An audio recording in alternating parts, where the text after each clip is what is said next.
उद्धव ठाकरेंना जेलमध्ये टाकण्यासाठी अनिल देशमुखांवर दबाव होता अशी आता एक चर्चा सुरू झालेली आहे।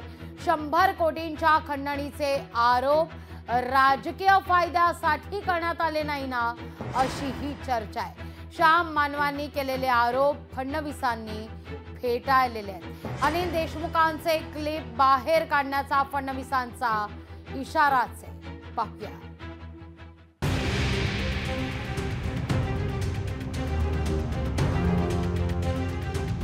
अजितदादांबद्दल बोलणं शक्य नसेल तर ठीक आहे, सोडून द्या। बाकी 3 ॲफिडेव्हिटवर तुम्ही सही करून द्या। अनिल देशमुखांनी खूप विचार केला की सही करणं याचा अर्थ महाराष्ट्राच्या गृहमंत्र्यांनी सही करणे, आणि त्या माणसानं सही दिली नाही आणि स्वतः 13 महिने जेलमध्ये गेले।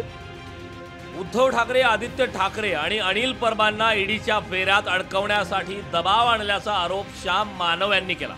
फडणवीसांनी ईडीला हाताशी धरून ठाकरे आणि पवारांना अडचणीत आणण्याचे प्रयत्न केले, पण अनिल देशमुखांनी खोट्या आरोपांच्या कागदांवर सह्या करण्याऐवजी जेलमध्ये जाणं पसंत केल्याचा दावा श्याम मानव यांनी केला। श्याम मानव यांनी केलेले दावे खरे असल्याचं अनिल देशमुखांनी सांगितलं। फडणवीसांनी थेट दबाव आणल्याचा आरोप अनिल देशमुखांनी केला।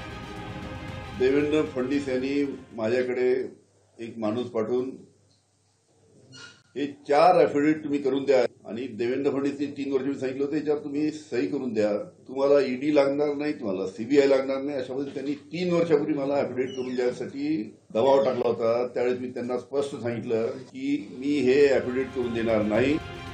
देवेंद्र फडणवीसांनी श्याम मानव यांनी केलेला दावा फेटाळलाय।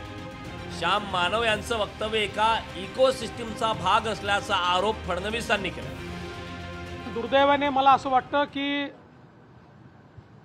इकोसिस्टीम मध्ये अलीकडच्या काळात सुपारीबाज लोक घुसलेले आहेत, सुपारी घेऊन बोलणारे लोक घुसलेले आहेत। दुर्दैवाने त्यांच्या नादी श्याम मानव लागले का, असा प्रश्न मला पडतो। फडणवीसांनी केलेल्या दाव्याला श्याम मानव यांनीही लगेचच उत्तर दिले। एखाद्या माणसाने आपल्याला एखादी गोष्ट सांगितली, त्यावर कितपत विश्वास ठेवावा, कितपत ठेवू नये, कोणते पुरावे पाहावे, कोणते पुरावे पाहू नये, या सगळ्या गोष्टी मला नीट माहीत आहे।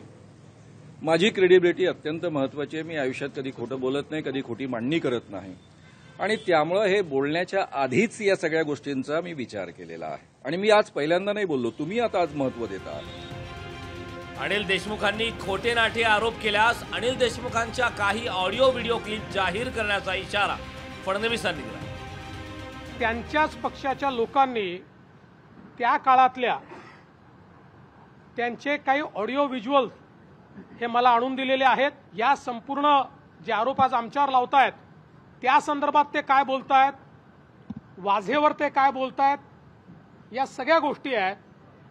माझ्यावर वेळ आली तर मला त्या पब्लिक कराव्या लागतील। गेल्या 10 वर्षात महाराष्ट्राच्या राजकारणात सरकारी यंत्रणांचा वापर वाढलाय। सत्ता कुणाचीही असो, तपास यंत्रणांचा वापर विरोधकांना नामोहरम करण्यासाठी केला जातोय। श्याम मानव यांनी राजकीय नेत्यांचा क्रूर चेहरा या निमित्तानं पुढे आणलाय। चेतन ननावरेसह ज्ञानेश्वर पवार, लोकशाही मराठी, नागपूर। लोकशाही मराठी, ऐका, पहा, जागरूक रहा।